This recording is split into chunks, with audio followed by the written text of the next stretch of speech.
Assalaamu calaykum waraxmatullaahi wabarakaatu. Walaalayaal waxaan rabaa maanta inaan xaggan nagula wadaago khudradda avocado ee magaciisa la yiraahdo avocado-ga. Haddii aan cuno maalin walba walaalayaal, muxuu jirkaygu faa'iido ka helaya? Faa'iido maan ka helaya ama aan kama helayo? Su'aalahaas iyo su'aalo kaleba waxaan rabaa inaan videogan aan kaga jawaabno. Intaan walaalayaal aan u sii gelin darsigeenan ama faa'iidada avocado-da laga helay inaan u sii gelin, waxaan ogeysiinaynaa walaalayaal inaan subscribe channel nagu caawisiin, in gabaleelkana furatiin, sharintii iyo like-gana intaba wala taabatiin walaalayaal. Taasina amar maaha laakiin waxa weeye waa codsi, si annagana waxay noo tahay dhiirigelin inaan hore u sii soconno ama aan ku soo dadaali karno dadka wax faa'iido u ah ama dadka faa'iidaha ka helayaan inaan uga soo gudbin qanaadkan channelkan inaan uga soo gudbin karno ayay annagana noo tahay dhiirigelin. Dana waxaan iska sii wadanaynaa geedkii aan rabnay inaan ka sii hadalno faa'iidadiisa iyo ayaan iska sii wadanaya walaalayaal. Geedkan avocado walaalayaal waa geed laga arkay, nacam geed walba meel buu asal iskaga leeyahay. Geedkani dowladihii ugu horeeyay ka baxay oo la beeri jiray waxaa kamid ah dowladan la yiraahdo Mexico ee qaaradan America ku taala. Waa dowladihii ugu horeeyay markii dambe inuu faa'iido leeyahay, markii la ogaaday la baaray dadka inuu faa'iido badan u leeyahay la ogaaday ayay dowlado badan ayagna hay beerteen. Laakiin dowladii ugu horeysay ee geedkan ku caanka waxa weeye dowladda la yiraahdo Mexico. Yurubtana walaalayaal wuxuu ku soo gaaray Spain. Dowladda Spain baa keentay oo dadka gumaysan jirtay, dowladaha gumaysan jirtay xilligaas saaba Yurub ha u imid. Spain baa dowladii u horeeyay ee soo dhoofisay ee Yurubta keentayna kamid ahayd. Walaalayaal geedkani diraasaad badan baa lagu waxeeyay. Waxaa la ogaaday geedkan inuu aad waxtar u leeyahay dadka geedaha kaleba uga fiican yahay. Geedkani waxaa ku jirta canaasir badan oo jirkaaga u baahan yahay, vitamino badan oo jirkaaga u baahan yahay geedkan ku jirta, waxyaalo badan oo jirkaaga caafimaad ka helayana uu ku jira geedkan.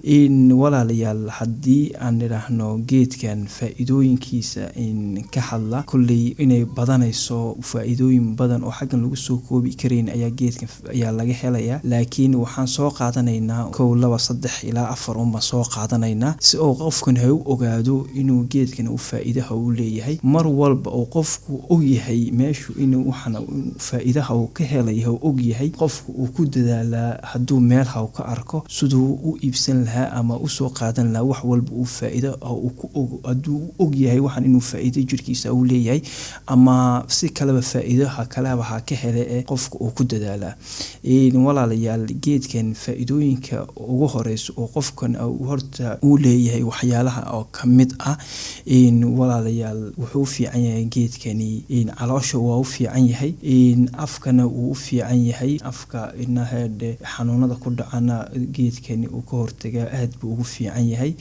Geedkani wuxuu kale u fiican yahay walaalayaal keliyahana aad buu ugu fiican yahay. Keliyahana dadka isticmaalay keliyuhu si fiican bay u shaqeeyaan. Geedkani wuxuu qani ku yahay ama in badan oo laga helaa macdantan potassium badan ayuu geedkan u leeyahay.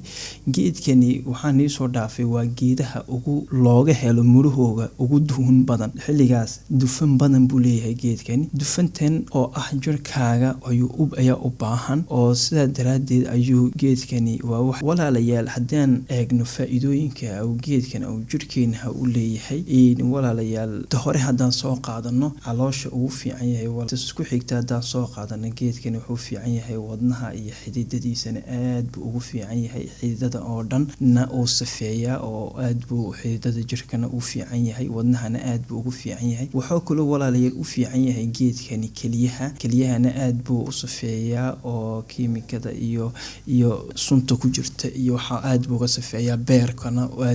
Beerkana sidoo kale aad buu ugu fiican yahay. Geedka waa geed waxtar u leh dadka. Walaalayaal wuxuu kale faa'iido u leeyahay maqaarka sare ee uu faa'iido aad ayuu u leeyahay. Maxaa yeelay walaalayaal geedkani waa geedadka ugu dufan badan marka loo eego geedka kale oo dhan. Dufan badan buu leeyahay. Dufanta waa dufan oo jirkaaga u baahan yahay xilliga maqaarka sare ee faa'iido u leeyahay.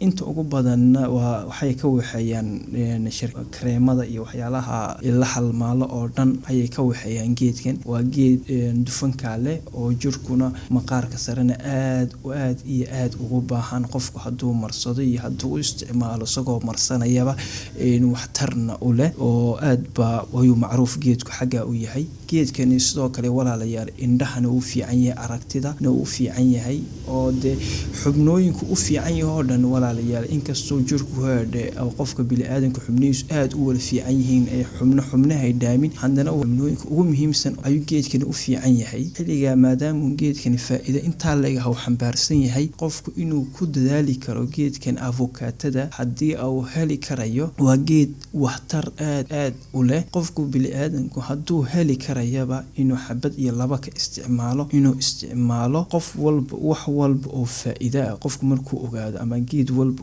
inuu qofku faa'iido u leeyahay markuu qofku ogaado, qofku wuxuu isku taxaluujinayaa inuu ka faa'iideysto. sidaan u maqlaynay inaan ka faa'iideysano geedkan faa'iidadiisa xasba qofku intuu faa'iido wixii ha u garanayo ayuu isku dayaa inuu ka faa'iideysto. inaan intaa maqlaysa videogan ama daawatayna ayagu ka faa'iideystaan, inta kalena ay kula wadaagaan walaalahood, iyagana ay wixii de fiicanba inaan isku gudbino oo isku baraarujino ayaa fiican.